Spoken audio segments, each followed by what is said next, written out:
Hi, y'all. My name is Mary Catherine Marston, and I am the librarian at Couch Elementary. This is my second year serving as the librarian, and is so much fun. I previously taught fifth grade math and science for 3 years in kindergarten at Beaver MST. I truly believe in meaningfully incorporating technology into the classroom and not just using technology for the sake of using technology. I'm so glad you're here today to join us for our Digital Subplans Made Easy webinar. Shannon Cunningham is our moderator today, so you will see her commenting and facilitating the chat that is to the right of the webinar video. Shannon is a first grade teacher at Etheridge Elementary. A webinar does have a slightly different format and feel due to the fact that we are not face-to-face. If you would, please take a moment to introduce yourself with your name, campus, and grade in the chat box to the right of the video. Throughout the webinar, I'll ask a few questions so that viewers can share ideas. Also, pause after asking these questions in order to give you time to respond and so that I can read and discuss your answers. Additionally, if you have any questions, please feel free to ask. I'll try to answer them throughout the webinar or at the end. And be sure to stick around until the end to obtain your CPE credit. At the end of the webinar, Shannon will post a link to the Google form to fill out. This webinar will showcase how to create digital subplans using several apps and platforms, including Google Drive, Slides, and Doceri. One of the worst parts about having a substitute is feeling like you are losing a day of instruction with your students. This webinar will show you how to leave the content exactly as you want it to be taught. Another issue with subplans is that it can be very time-consuming to write out all of your directions. And let's be honest, sometimes your sub does not always read them or follow through with the directions as you had envisioned. So I'll also show you how I solved both of these problems. Digital subplans do require some technology problem solving as you create them, but I'll walk you through it and I promise you can do it. We are backtracking slightly because this topic is related to the district's monthly focus for August, which was classroom management.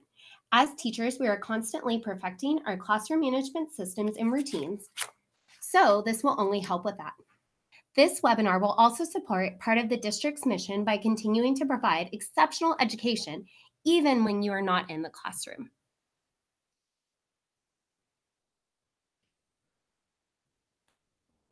One of the key components in creating digital sub lesson plans is organization. The first thing you will need to do is have a folder set up in Google Drive for digital sub plans. Then within that folder, you can create your daily lesson plans. I like to create a folder for each day or set of days that I'm going to be out. And then inside that daily folder, you can put all of your written lesson plans, your Google Slides, pictures, and videos that you may need. It is very important that you change the sharing permissions on your folder to anyone with the link can view. That way your sub or your awesome teaching partner that's going to help you out and get this set up can have it up and running. Okay. When I create my sub plans, I start by sketching out traditional plans with what the day should look like. I input my times and activities, but I do not include directions for the students. I do include what I would like for the sub to do. For example, create a T-chart as a class using the chart paper found at the front of the room, or where the students go for specials. After my plans are complete, I create a Google slideshow for the day I am absent. It is crucial that you change the sharing permissions on the slideshow to where anyone with a link can view it. I find it best to change it to that way just to make it as simple as possible. Right now, you can see an example of how simple my slides are. They tell the sub step by step what to do for each part of the day. I have a slide for each subject, like ELA whole group, and then slides for different activities, like the story they should read or create a Venn diagram to compare the characters. And I include slides for transitions like restroom breaks and specials. That way, the sub knows exactly where to go and when and in what order. Okay. So once I have the day laid out in the slideshow, I go back and add links. Sometimes these links are to content on the internet, like BrainPop. Other times I create my own videos. First, I will show you how to create a link, and then I will show you how I create videos. To create the link, you will highlight the text, then click on the button in the toolbar that looks like a link or a chain. You'll paste the URL to the video that you would like to link and click apply. So you can see on the screen, there's a circle around where it says insert link. And then the color of your font will change to blue and it will be underlined when it's done correctly. I always go back and double and triple check my links to make sure I've selected the correct link. I know I've been guilty of trying really hard to hurry and just rush through my plans, and sometimes I'll accidentally put the wrong one in, or if I've duplicated a slide, that can cause a problem too.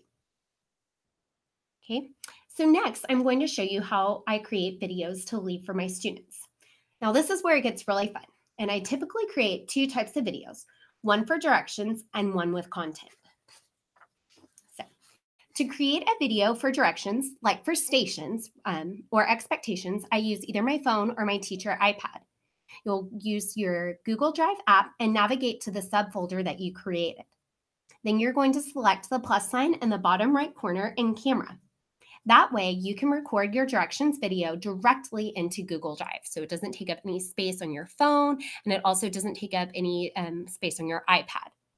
So once in there, I can record my directions, and I don't spend a ton of time to create these. If I make a mistake or stumble over some words, I just correct myself like I would if I were speaking to my class. When I taught kindergarten, this was so much easier to leave directions this way, like for stations. So I could quickly go over all of the different activities, and then they could go back and replay it if there was any questions about it, instead of typing out directions for each and every station. So once I've recorded my video, it'll be posted in your Google Drive. You will select get the shareable link by right-clicking.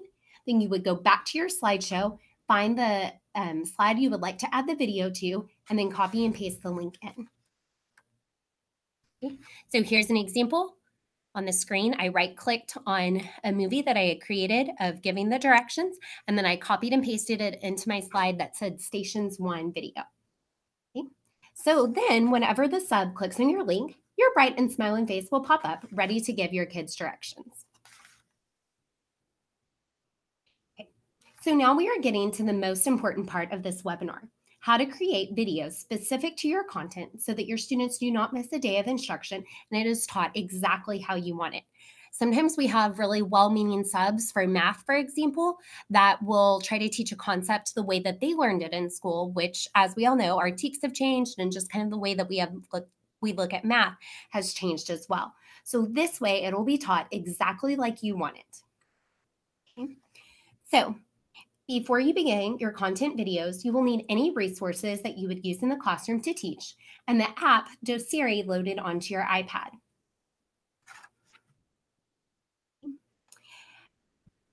Next, you will want to check to make sure the screen record option is activated on your iPad and that your iPad is updated to the latest version so that you can have sound in your video. On this screen, you can see the directions directly from Apple to enable screen recording on your device.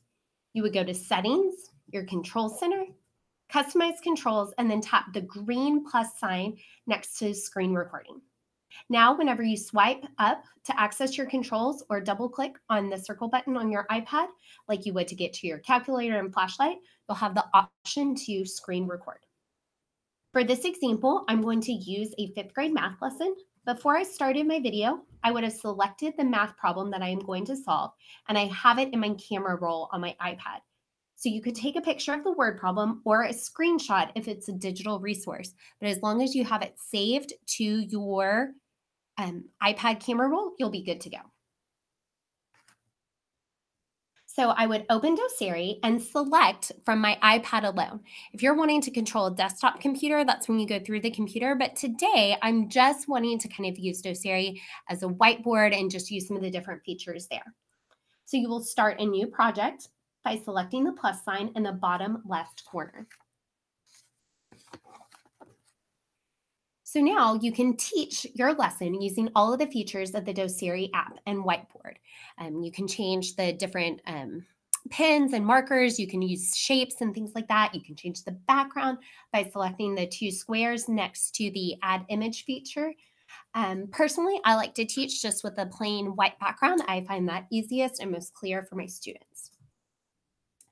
So now I'm going to add the word problem that I'm going to use to teach my lesson by the add image feature, which is the square that looks like the mountains. And then I would select the word problem from my camera roll. So to begin my lesson, I would start my screen recording by double tapping my circle button on my iPad to open up the control panel. Okay.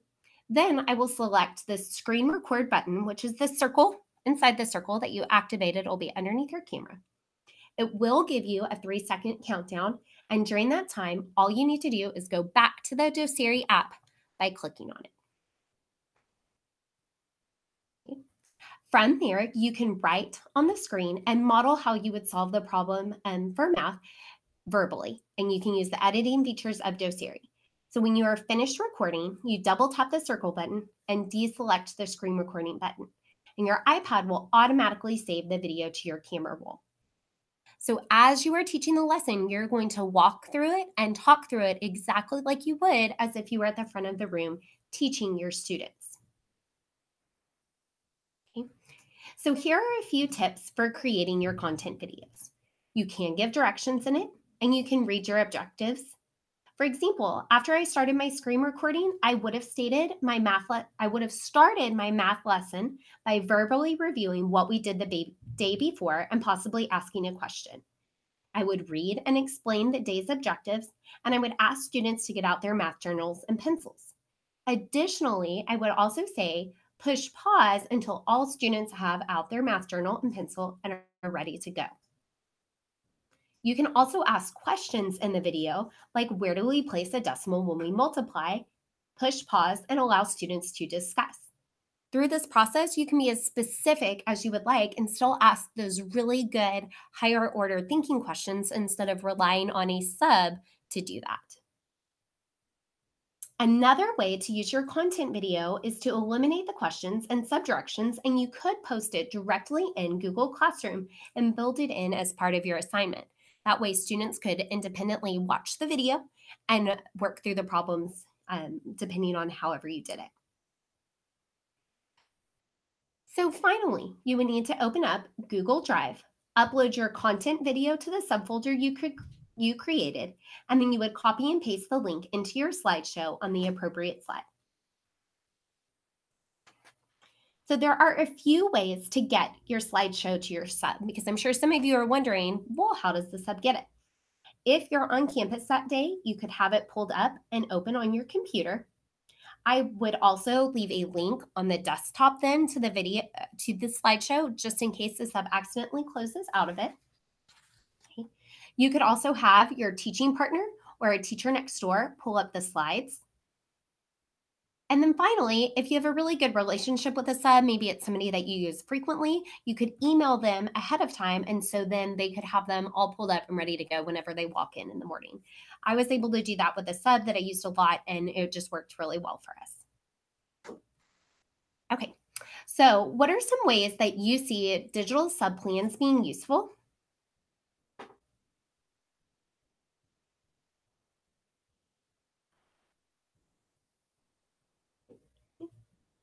And then if you have any questions over digital sub plans, go ahead and type them in the chat box on the right, and I'll go back and look for questions that you may have asked during the webinar, and I'll be able to answer those.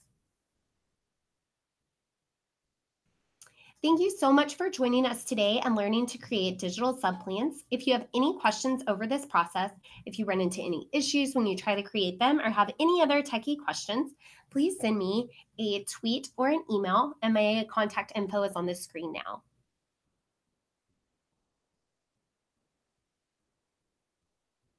Okay, so in order to obtain credit for watching and participating in today's webinar, please click on the link that Shannon is posting now. And again, thank you so much for joining us.